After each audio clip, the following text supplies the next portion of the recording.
اور یہاں پہ جو کام کیا جا رہا ہے بچوں کے ساتھ وہ کسی بھی طرح انٹرنیشنل اسٹینڈرڈ سے کم نہیں ہے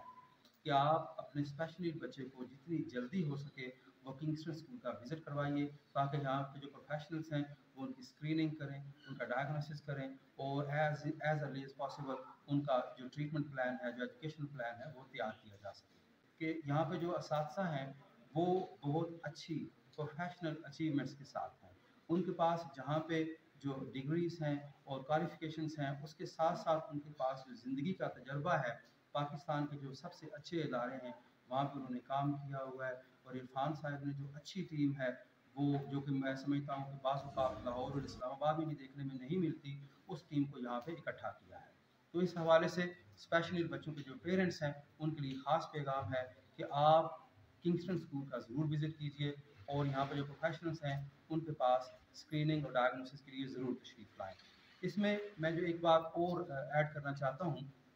وہ یہ میں نے خصوصیت دیکھی کہ ہر بچے کو اس کے پرسنل انڈیویجول ایجوکیشنل پلان پہ کام کیا جاتا ہے، اس طرح نہیں کہ بھی کلاس میں 15 بچے بیٹھے ہوئے ہیں، 20 بچے بیٹھے ہوئے ہیں اور ان کو ایک ہی ٹیچر جو ہے وہ ایک ہی طرح کے انداز سے لے کے چل رہے ہیں۔ ہر بچے کا اپنا انڈیویجول ایجوکیشنل پلان ہے، اس کی اپنی روزانہ کی کارکردگی ہے جس پہ ویکلی پرنسپل صاحب نوٹ رکھتے ہیں اور منتھلی اس پہ میٹنگ ہوتی ہے، اور اس طرح سے بچے کی جو پروگرس ہے، والدین جس پروگرس کو سالوں میں اچیو نہیں کر پائے یہاں پہ اس پروگرس کو ہفتوں میں اچیو کیا جا رہا ہے۔ آخری نوٹ پہ میں سبھی پیرنٹس سے یہ گزارش کرتا ہوں، پروفیشنل سے یہ گزارش کرتا ہوں، ایبٹ آباد اس کی گردنواں کی تمام کمیونٹی سے یہ گزارش کرتا ہوں، پورے پاکستان میں جو پروفیشنلس ہیں جو کنگسٹن کے ساتھ انٹریکشن میں ہیں وہ اس ادارے کا وزٹ کریں، ان کی حوصلہ افزائی کے لیے یہاں پہ تشریف لائیں اور یہ جو بہت اچھا پروفیشنل انداز سے کام کر رہے ہیں اس کو تاکہ سوسائٹی میں ہائی لائٹ کیا جائے۔ اللہ پاک ہم سب کا حامی و ناصر۔